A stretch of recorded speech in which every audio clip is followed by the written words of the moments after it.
There's nothing wrong with people trying out those kinds of products and finding out they don't work very well, because the consequences are not forever. It's just, I got a bad game.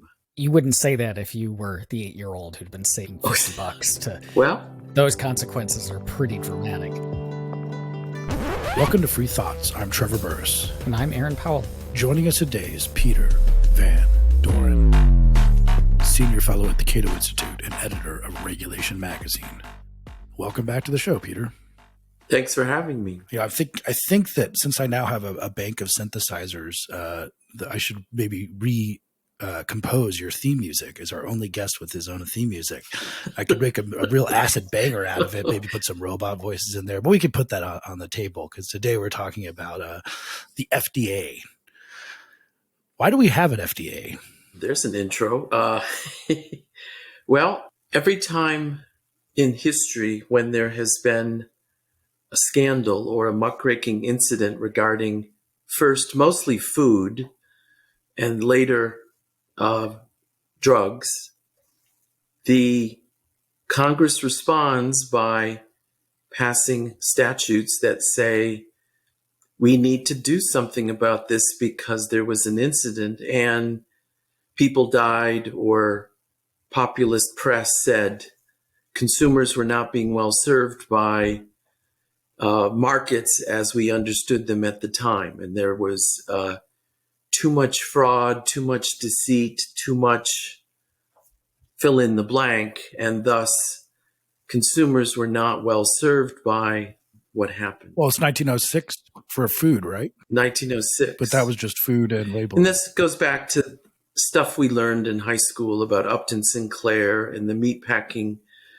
industry in Chicago, and kind of the 60 Minutes of its time, kind of showing what stuff was being put into what we now call industrialized food and how different that was, and blah, blah, blah. And so in 1906, a statute was passed, the first Food and Drug Act, which basically had a lot to do with food. And as always, even now, was labeling, which was so something called poisonous products could not be sold in interstate commerce. And then we had our first labeling requirement, because remember back then, in terms of medicines, we really didn't have what we now think of as pharmaceuticals. Instead, we had what at the time were called elixirs, which were mostly opiate-based and alcohol-based stuff. Coca-Cola was, had cocaine in it when it was invented. And so what we now call patent medicines, which Lydia Pinkham's, cure for everything. And there were just thousands of these things. And the 1906 Act said, well, there's stuff in there and you have to tell people that there's stuff in there. So if there's alcohol or morphine or opium or cannabis, those were all required additives that had to be disclosed to consumers, and you could be fined. The manufacturer could be fined if the label was not accurate. If it had those things in it, you could call it an elixir, for example, and if it did not have alcohol or morphine or opium in it, you could not label it as what was at the time a common term called an elixir. A question about how this plays out, though, because there are lots of crappy products all the time, and we all have the experience of buying a product and then learning that it's not very good. It was terrible as a kid to save up your money, the $60 for a Nintendo game, or $50, I guess, at the time, and then come home and it's just a crappy game, right? And we've all had that experience, but we don't have the government hop in and say, we don't call on the government to say it should certify that all video games aren't crappy and buggy before they can be released. There's lots of bad products. Here it seems like so many of these products, there's a health angle, but I'm not going to make a product that poisons people because I'm either going to get in trouble for it, right? Or I'm going to turn off my customers. You can only sell so many products that poison people before people stop buying them. But on the other hand, things like elixirs and whatever else, the way that bad products get filtered out is someone buys that, takes it, sees it doesn't actually help them, it doesn't accomplish much, and they tell their friends, and it gets a reputation for not working very well, just like different pizza chains get a reputation for having bad pizza. So why do we need to inject the government in here specifically? Well, now we're into kind of the metaphysics of knowledge and knowledge acquisition, and then how do people make decisions based on what knowledge exists? And there's certainly the market-oriented argument is, as you stated, which is that there's learning, there's updating, there's et cetera, et cetera. And then we put a little asterisk which say, well, with health, sometimes there's learning and then there's bad effects from that kind of learning through disease or death. And so the question, and then people vary as to how much knowledge they want to have about something before they ingest it or use it in a medical context. The bad news for our side, I think, is what I call the nutraceutical industry, the nutritional supplement industry, which is not regulated in the way that pharmaceuticals are. And so there's people every day put in lots and lots of stuff into their bodies based on claims they see in advertising that this improves memory or this improves a cold or this does this, right? Sort of natural alternatives to what people call pharmaceutical, chemically created and scientifically studied drugs. And the evidence is overwhelming from studies that have been done about these kinds of supplements that there is no learning, that people ingest these things even though the effects are zero. As best we can tell, the negative effects of these things are not that large either. So basically, lots of Americans continually waste their money over hundreds of years, starting with elixirs and things like that, things that really didn't have any effects on health, other than alcohol made you sleepy, and when you were sick, that in fact was the most useful thing we could do for you back then. So the evidence is not striking that there's lots of learning in the market we have, which is relatively unregulated for what I call nutritional supplements. And is that necessarily a bad thing, though? I mean, you said that. No, I'm not. I'm just saying Aaron makes, market-oriented people and economics says, if you keep making stupid decisions, eventually you run out of money, right? That's usually, right? There's a budget constraint and people, they learn and they Bayesian update. We have all sorts of technical terms for this kind of process. But there's a whole industry out there where there's not much updating. Every night on television, I see people saying, I take Prevagen and my memory is improved. Well, I suspect that actually isn't true. So what Aaron says, they talk to their friends. Well, that's how these kinds of over-the-counter things are in fact sold, which is people make inferences, even doctors, right? There's observational studies in medical journals all the time, which is I studied these patients, I gave them some stuff, and then, they got better or something followed and nothing bad seemed to happen. Therefore, this is a cure or this is something.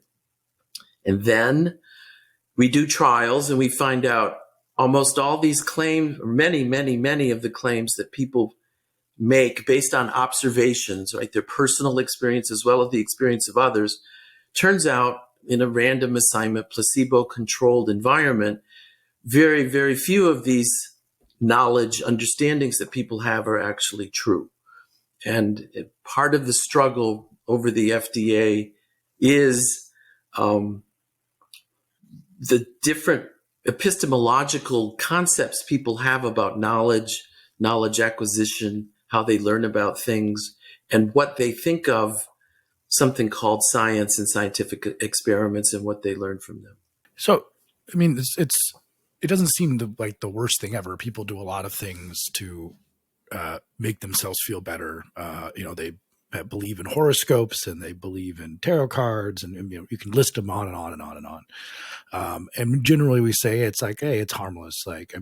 Maybe you spend a lot of money on tarot cards and you think that people, these guide your life in some way, but ultimately, it's your money and it's kind of harmless. And it seems to me that if any of these supplements, was significantly harmful, that would be indicated pretty quickly. So it just sort of indicates that they don't really do anything, but if it makes you feel better, then go for it, kind of thing. I mean, that would be one way an economist would look at it, right? Well, it actually, the key is how rare are the negative effects, or how common. That is, the ability of people to see negative things happening from observational data is much, much easier if, in fact, the harm is immediate, obvious, and large. Small negative effects that are detected at the rate of 1 or 2 or 5% of the population actually are even difficult to find in trials with a normal number of subjects in them, because trying to differentiate actual harm from random error is actually difficult the more rare the negative event is, and that plays into this. So yes, the nutritional supplements don't. In fact, the trials that have been of them don't seem to find any even rare harms. They just don't have any positive results. They're just a waste of money. The issue of finding real harm, we need trials to find those things if in fact the harm is real but small. And then it's difficult even then, because the trials aren't big enough. And that's an issue over time in the FDA, when it's the difference between doing a trial with 8,000 subjects or something, which is sort of as big as a trial as the FDA would ever require, versus having it out there in the marketplace where 300 million people use it. Same thing with right now. I mean, the Johnson & Johnson vaccine, right? We've got 224 rare blood clots in Europe out of 200 million, something like that. So finding that kind of error can't occur even in a trial setting. So all the trials that Moderna and Pfizer and J&J ran, you couldn't detect that kind of error. Same thing with sort of, I guess, some of the so-called Vioxx scandal that happened with the drug Vioxx and the FDA. The heart attack rate from Vioxx appears to be in the kind of 1% land. And that even in a trial of 8,000 people, that's the kind of error that can be easily confused with noise, in which there's nothing really going on. And so the more risk averse you are and the more zealous you are, the more you want a larger N and greater observational data, or word of mouth, if you will. You want to hear from thousands of people that they have done this and nothing bad has happened to any one of them, et cetera, et cetera, et cetera. So, and people vary as to how worried they are about this. And it depends on the kind of thing we're worried about. Heart attack and death, you don't get to a redo. Whereas the kind of learning that Aaron talked about video games, there's nothing wrong with people trying out those kinds of products and finding out they don't work very well, because the consequences are not forever. It's just, I got a bad game. You wouldn't say that if you were the 8-year-old who'd been saving $50 to. Well, those consequences are pretty dramatic.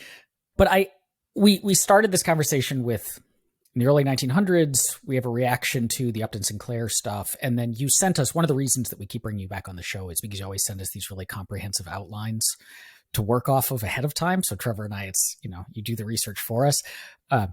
But in that, you have this long list of events that, led to more and more and more stuff either falling under the purview or arguments that should be regulated and so on.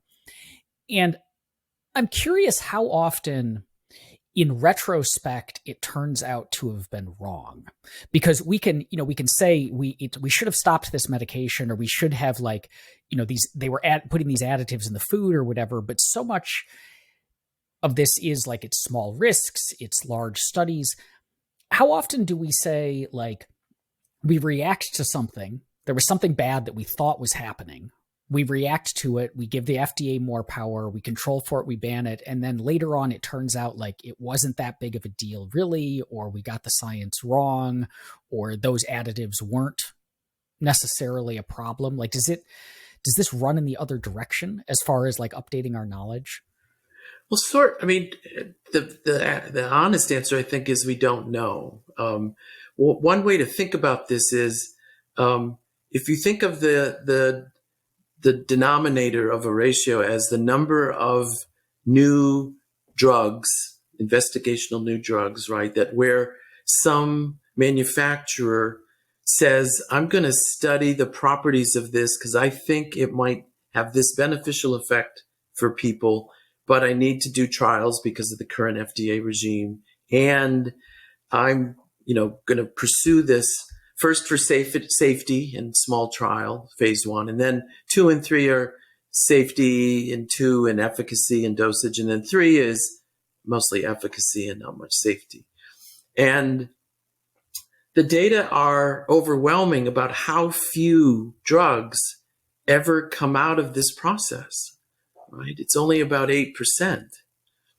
So you're saying, how about those other 92% of things that in a laissez-faire world, some manufacturer might have had the cojones, if I could use that technical term, to say, I'm just gonna send this out there and say, I think we've identified this, and it might be good and it might be bad. We don't know very much, but here it is, all right? And here's what's in it, and here's what some smart people think it might do.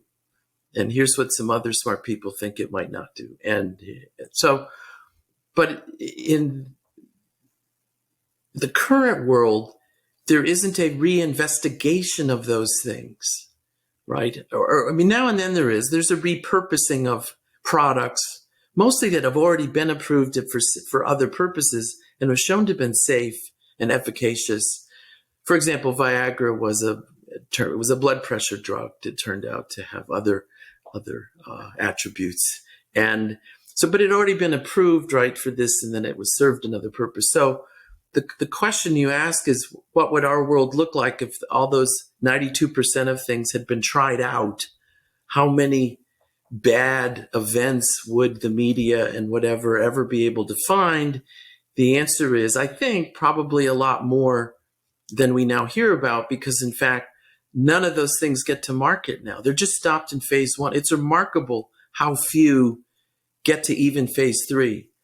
Of all those that get to phase 3, a large majority of them get to market, right? A small percentage of them are stopped, but whole bunches of things are just stopped right in the get-go. And so for us to argue what our world would be like, we'd have to say, well, what would people demand about using stuff if there were no restrictions? And we don't know the answer. I say the nutraceutical industry strikes me as bad evidence for us, because people don't seem to demand very much at all.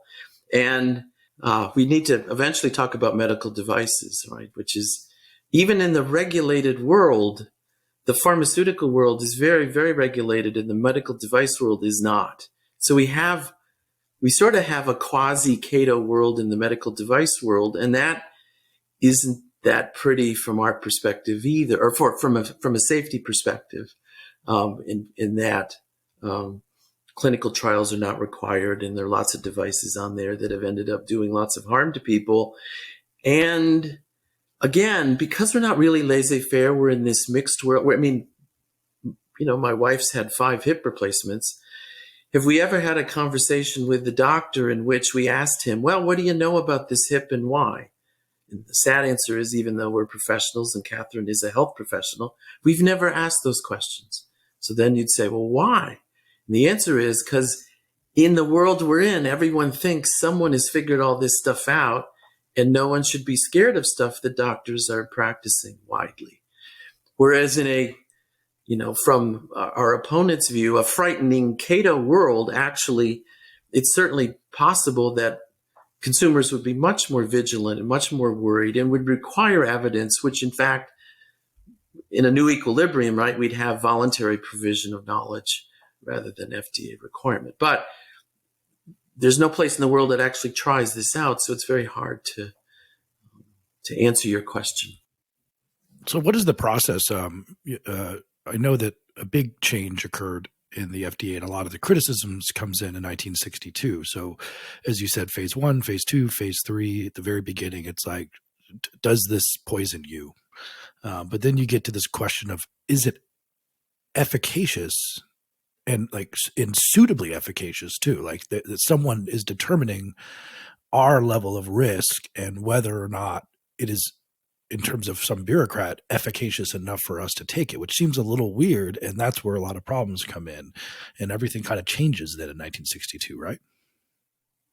Agreed. I mean, again, some of our previous conversations about have been science and the limits of science. And I want to make our listeners very aware that I'm very into science. I love knowledge. I love the acquisition of knowledge. But I want to argue that decisions don't directly follow from science. You need to inject values and costs and benefit analysis, and people differ in that. And yet, instead, we have scientists in wrestling matches over trial data, which I mean, a trial's a trial, right? It's just math. We have and here's the other thing, which is what we learn from a trial is relative to what's called the standard of care. And so ironically, it's not always placebo. If we already have something on the market that deals with that, the control arm of the trial is that standard of care, not just nothing, right? Because nothing would be unethical if we already have something that we think works, which may or may not be true. So there is a whole game of what's the control arm of the trial and what's the experimental arm of the trial. And then what kind of people do we let into the trial? Do we exclude some people with pre-existing conditions? In other words, do we rig the trial so that the likelihood of a good outcome or a bad outcome is in part determined by what lots of people we let in to the trial?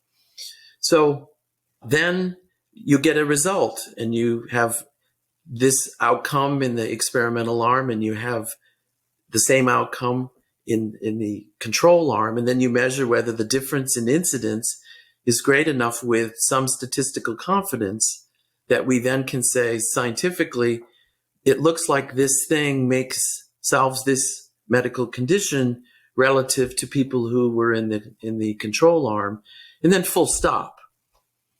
Whether or not it should be approved or whether or not people should take it or not depends on risk aversion and costs and benefits, which vary a lot across people. And yet we have a collective declaration on the part of, quote, a scientific advisory committee and then the FDA itself as to whether, not really about the science, but whether this drug is worth it or not, given everything we know and given how rare or not rare all of those other things, which technically isn't science. It's something else. So I think that one of the first big papers on this that came out to discuss whether or not this kind of efficacy testing passes the cost benefit analysis was from Peltzman, I think in the early 70s. And so like when we're talking about how an economist would look at these efficacy trials and when drugs are blocked or when they're not allowed out or where people are not allowed to choose their own risk level. Peltzman and many other economists have argued that you add all it up and ultimately it makes people worse off, not better, correct? His initial analysis said that. Since then, in the notes I sent you, there's been subsequent analysis of a particular regime change at the FDA, which was, as conservatives have argued, and everyone, and it's a true stylized fact that the we know it's risk averse and we know it's slow. And so there's, in 1992, the Congress passed a law that said, it's too slow. We got to speed this up. But we don't want to have taxpayers pay for it. Instead, we're going to charge drug companies for, in effect, hiring extra staff to speed the process of new drug applications through the FDA. Well, it did speed up. It sped up quite dramatically. And then an economist, Thomas Philipson, actually said, let's take pre and post 92, and then take all the drugs that were ever withdrawn after the speed up of the FDA process, right? So they were literally withdrawn, and then calculate the life years lost, in estimated life years lost from those drugs when they were on the market, and then price those life years at the economist's standard value of a life year, which is somewhere between $100,000 and $300,000. And then he calculated, all right, this is the cost of the speed up. Okay. And it came up to some, like the notes tell me how many thousands of life years were lost. I think it was in the tens of thousands. And then you multiply by 100,000 and you get a number in the billions of the costs of speed up. Then the benefits. And he said, well, then we know all the drugs that didn't cause any harm, but you got them faster. And it talked about literally through a discount rate, speeding up the consumer surplus that came from the speed up. And he came to a conclusion that they more or less balance out.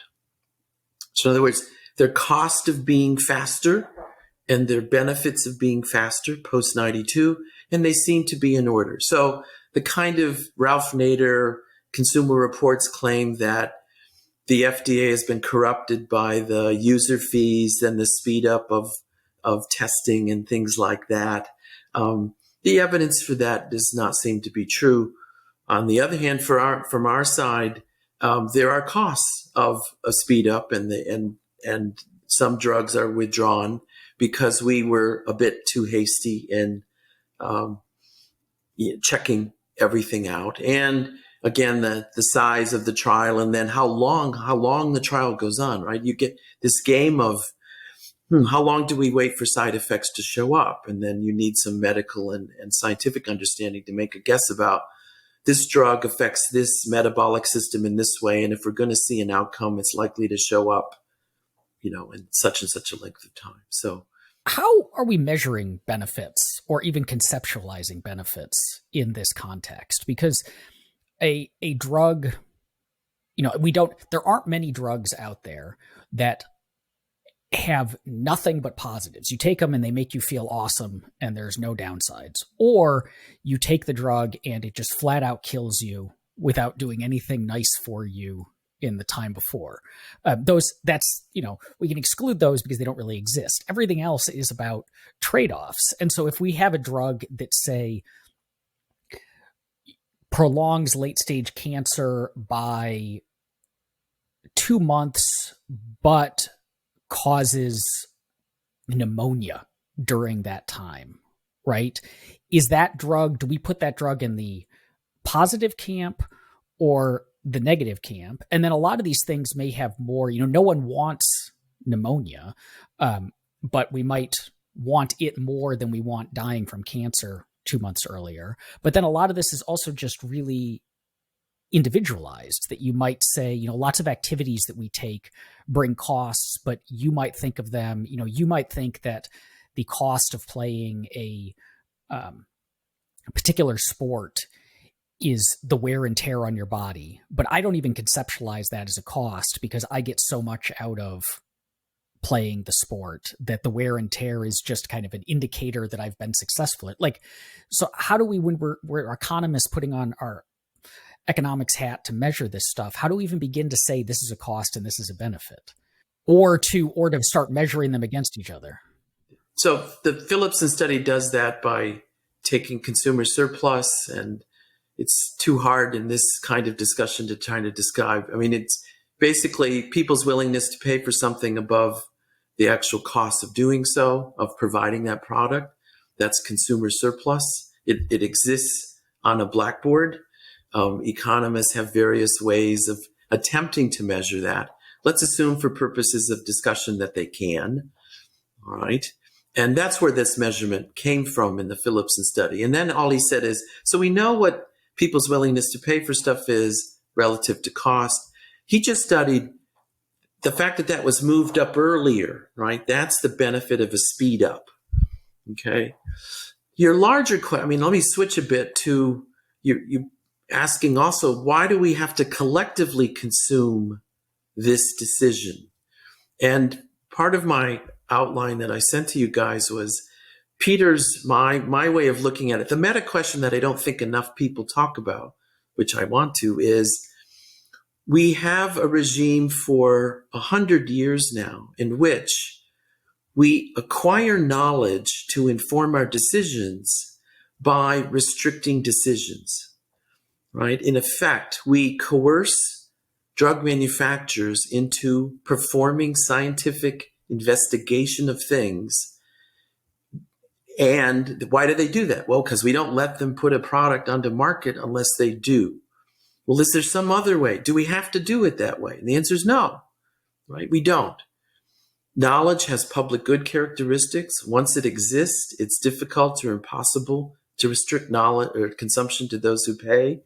So knowledge has the classic public good definitional aspects to it that one learns in microeconomics. All right, so we could have NIH run lots and lots and lots and lots of trials. We could just raise taxes, we could spend money, and we could collectively run science, but we just do it separately from decisions, right? We don't have to answer whether something should or shouldn't be on the market. It's just smart people do trials. They then write labels, or they write circulars, or they write articles in the New York Times, and it says, well, as best we can tell, this, you'll get this benefit and you'll get this cost, and it costs this much. And if we take a normal value of a human life, it may or may not, blah, blah, blah, blah, right? Kind of all science nerddom forever. And then Consumer Reports and Channel 7 and Channel 4 try to distill it down to help people make decisions, right? The second way of doing it is we don't have publicly funded trial knowledge at all. We just have laissez-faire. And then through the kinds of arguments we've been talking about today, we think through backwards induction that, wow, lots of people who worry about things would not consume products if no knowledge were provided. So then we're back to companies would compete on the basis of the investigations they had done, and they would develop brand names over the acquisition and provision of information and blah, blah, blah, blah, blah. And then in Cato equilibrium, we'd say, well, how different would the world look like in terms of knowledge generation than it would now? If you're left of center, you'd look at the nutraceutical industry and you'd say it's hopeless. There's too little demand from an upper middle class point of view on the part of most people for knowledge. And there'd be lots and lots and lots of stupidity and harm out there in Cato world. And then if you're us, we point to the examples we think contradict that, and we would say the opposite. And probably both are right? And then we get back to some people are risk averse and very, very hesitant to do stuff, and other people are not. And we would then have to hope our institutions would live with the consequences. And in effect, would we let disasters occur? In other words, there'd be incidents, and there, just like in 1937, the so-called elixir sulfonamide scandal that led to the 38 amendments. Basically, a solvent was put into the first sulfa drugs to make it easy for kids to ingest when they had colds. And hundreds of them died because it was a poison. And some people knew that at the time. The chief chemist who made it for this firm didn't. And oh my God, what hit the fan, right? This thing killed kids. And in fact, the chemist involved committed suicide. He was so distraught over what he had done. So can we live with these kinds of things and not have the political system intervene in our world? The answer is, historically, the answer has been no. We just, there's anyway, you keep asking. On the other side of this, a few years ago, there was a case at the DC Circuit called Abigail Alliance, which came out of the death of a young woman named Abigail Burroughs, who had a rare form of spine and neck cancer, wherein she was told she could not use a drug to treat that cancer that had promising indications, but had not yet been approved for efficacy for that type of cancer. And she eventually died, and a lawsuit in her name asked the question of whether or not there is essentially a right in the Constitution, or protected by the Constitution, to try something to save your own life. And it seems weird that you would tell someone like that, this is too risky for you, when they're looking, at 2 months to live. And that's a big controversy, this right to try. And I know you and others at Cato, like Michael Cannon, have disputed this, but to me, it seems pretty obvious that in those situations, taking someone's risk and telling them how risky it is to you, if it's worth it to you, is really crazy. Yeah, I'm not disputing that. I mean, what the argument for, again, people who like trials, and I'm one of them, Mike Cannon and I debate this, which is the people who defend trials and the knowledge that's acquired through trials do not believe we could run trials unless we can restrict access, because if we don't restrict access, we never would get anyone to be in the control arm of an experiment. In other words, if there's a promising treatment and it's basically everyone involved is dying, how do you randomize people into the control arm so that you figure out whether or not this thing really does anything or not? If nobody's willing to be in a control arm, we'll never learn. Now, Mike Cannon says what we need to do is pay people enough. In other words, we need to have control arms, not as mandatory guinea pigs because we don't have market access, because we don't have trials. But knowledge is useful. Let's pay people to acquire knowledge. And the so-called challenge trials in Britain, right? Other countries have, we don't, but in this vaccine, the development of the vaccine, in Europe, they had some challenge trials. And basically you pay mostly young people a lot to be guinea pigs, and they're in the control arm or et cetera, or in the experimental arm in the case of a vaccine where we don't know what's going on. And so I'm not against access per se, but I worry, or people who defend trials, it's extremely difficult, and in fact impossible. I've been in debates with people a lot over this. So the Ezekiel Emanuel, right, came to Cato, and it's a famous Cato discussion. I mean, his and most other people's position is that you cannot induce people once the horse is out of the barn, right? Once something's available, you then actually cannot conduct a trial because once word is out, there's tremendous attrition in the arm that's not receiving treatment, and the trial collapses. And anecdotally, that's true in the current world. I mean, my wife has run a number of trials, and once the word is out tentatively that something the committee has revealed some results and there's good news, it looks like, but we have to keep going to make sure, everyone flees the trial. You just can't randomize.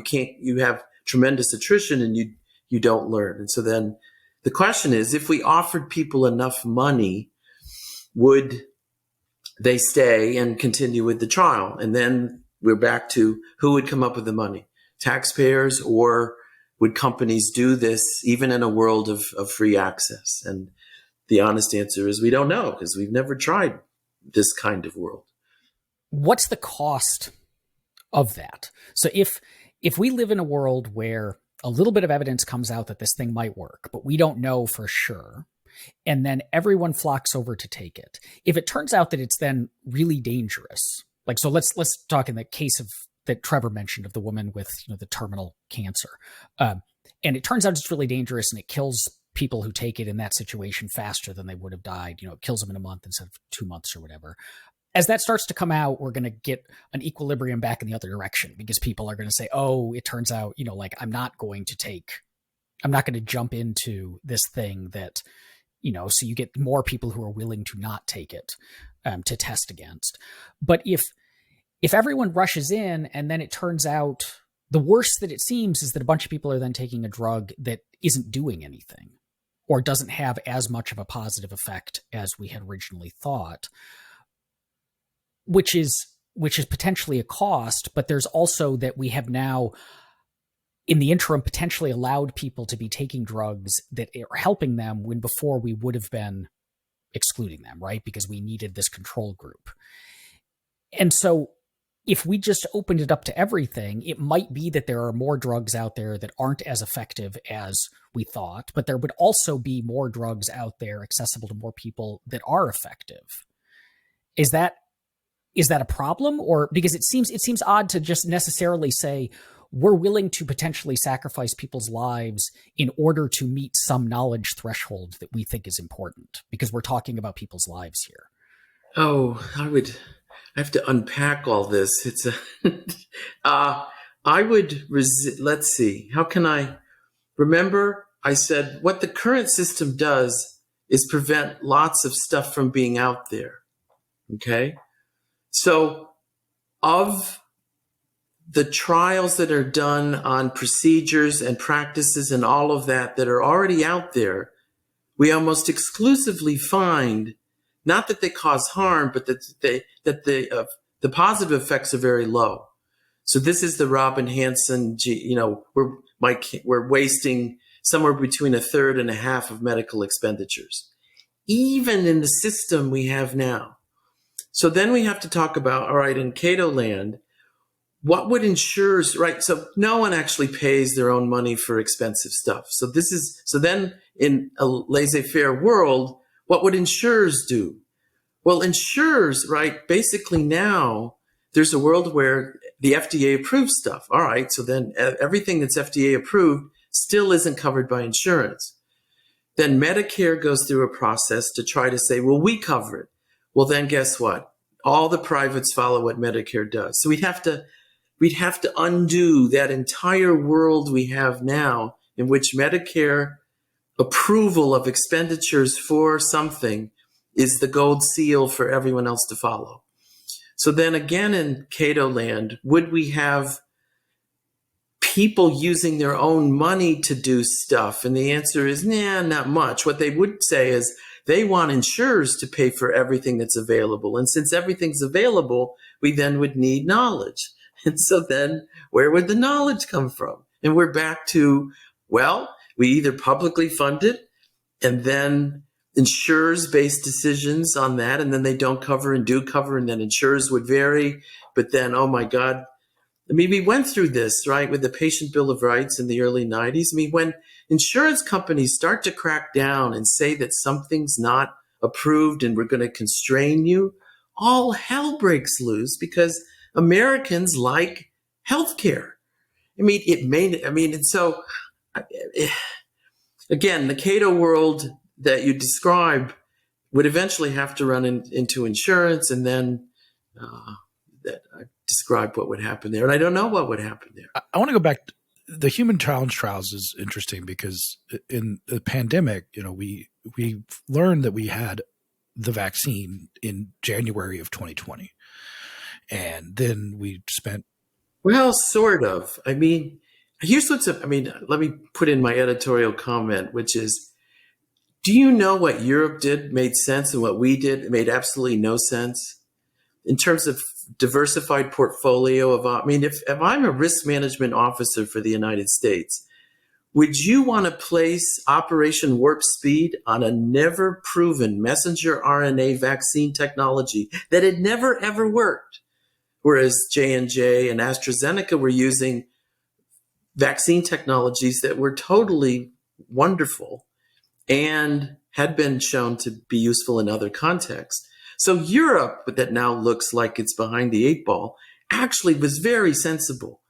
The US was an extremely high risk, absolutely stupid bet, which happened to work out. All right. So be careful in saying that. I mean, if the world had gone the way we had thought it should have gone, given our knowledge a year and a half ago, the New York Times would be saying how stupid the Trump administration, only the Republicans would make a stupid bet like this, right? Do you notice how no one is saying this? And yet I think from a financial portfolio way of thinking about things, the claim that we knew we had something that worked in February 2020, I would say absolutely no way, Jose. No, not Okay, true. well, We just well, lucked out. even then, when let's say, a few months later, when things are looking more promising, but this idea of human challenge trials, which at this time, when there would be a lot of people probably willing to say, I'll try it out. And it's interesting because, we pay people to take risks. We pay people to strap them to rockets and blast them into space. And one of the problems with NASA, one of the reasons NASA is, not terribly good at what it does is because it cares too much about astronauts. That's one take, right? Like, it's like you just said, there's someone out there who's like, man, we're going to blast you to Mars and it's a 50-50 chance you're coming home, but you could have a hell of a ride on the way, right? We do that. I think we should do that more with space, but like why we should do that in times like this with pandemics, we should definitely be paying people. And I don't think it would be that expensive or difficult to do. Yeah, fair. I mean, no dispute there. I have no views. I'm saying let's try. It's just to clarify. Then, when we're talking about the need to pay people to participate, or in the scenario we're just talking about, the need to pay people not to take this medication, how many people are we talking about? Well, like if we need to find an effective medication and we need to pay some group not to take it, do we need 50% of the people who might benefit from it to not take it? Do we need 10%? Oh, I thought you were asking a different question, which is how large should the N of the total trial be? Well, I guess so. Then both. the answer and then you always divide in half. There's just half are assigned to some treatment and half are assigned to nothing or standard of care. And then based on some science that we have, we then unblind the results at some time in the future and we see what the results are. Where is the N, the difference in means, sufficiently large enough? So then we have to insert the non-scientific question is, how confident do you want to be in this result, and what level of side effects in terms of percent do you want to worry about? And then once you tell me that answer, I can tell you how many people we need to pay. And a chart I gave you in the outline is, if you want to worry about things in the 1% range, you've got to have, thousands and thousands of people in the trial.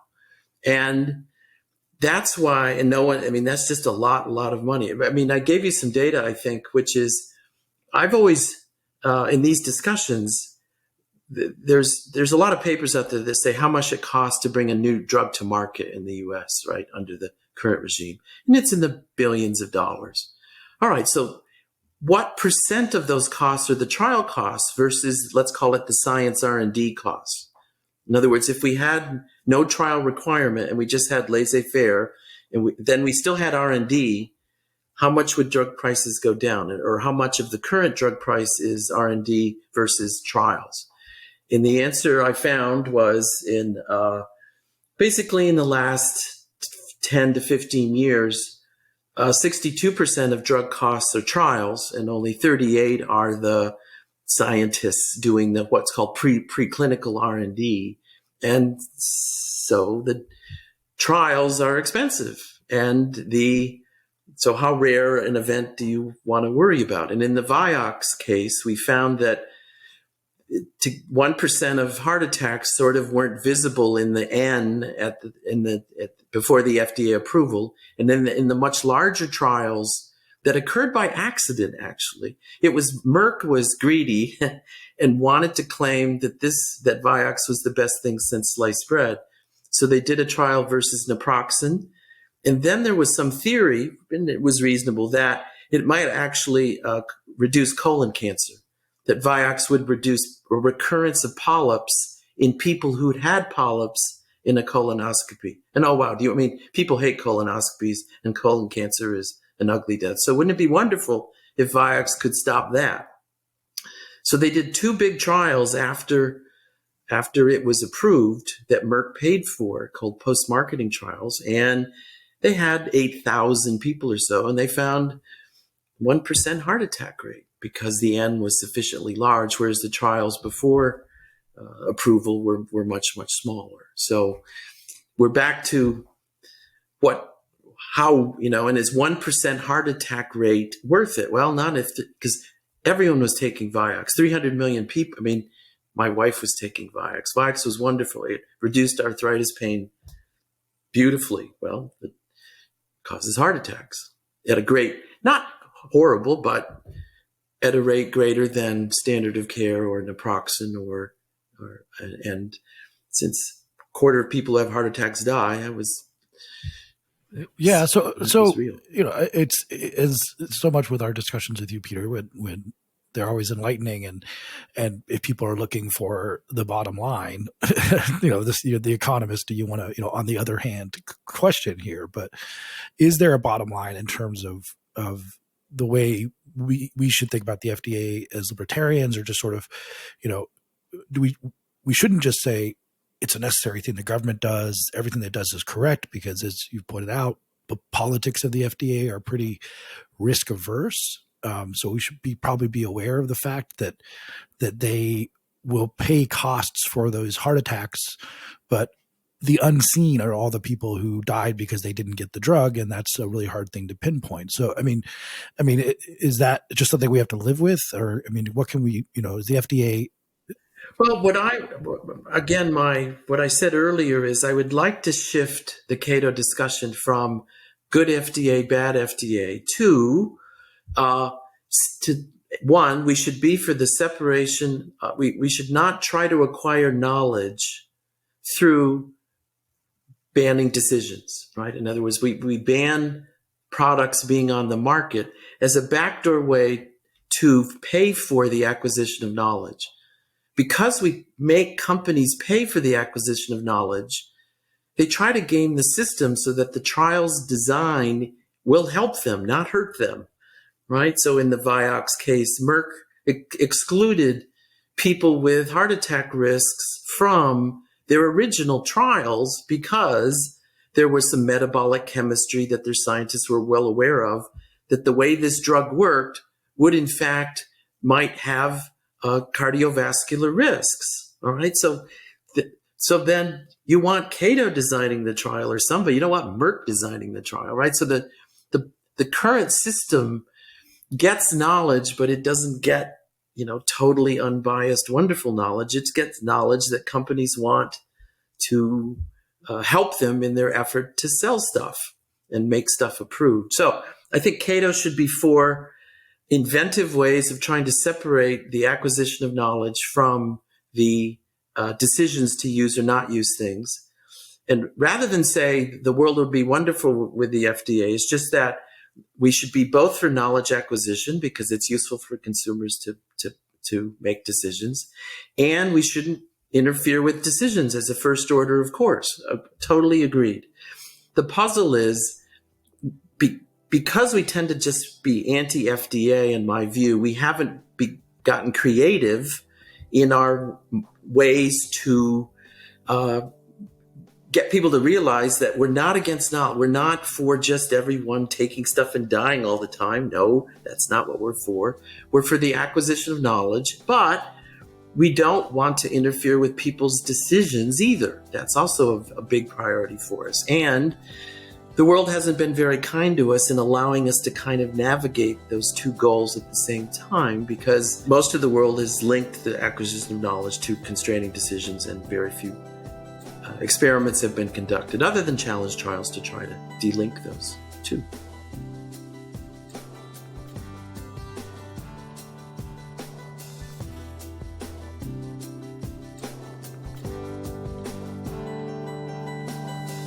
Thank you for listening. If you enjoy Free Thoughts, make sure to rate and review us in Apple Podcasts or in your favorite podcast app. Free Thoughts is produced by Landry Ayers. If you'd like to learn more about libertarianism, visit us on the web at www.libertarianism.org.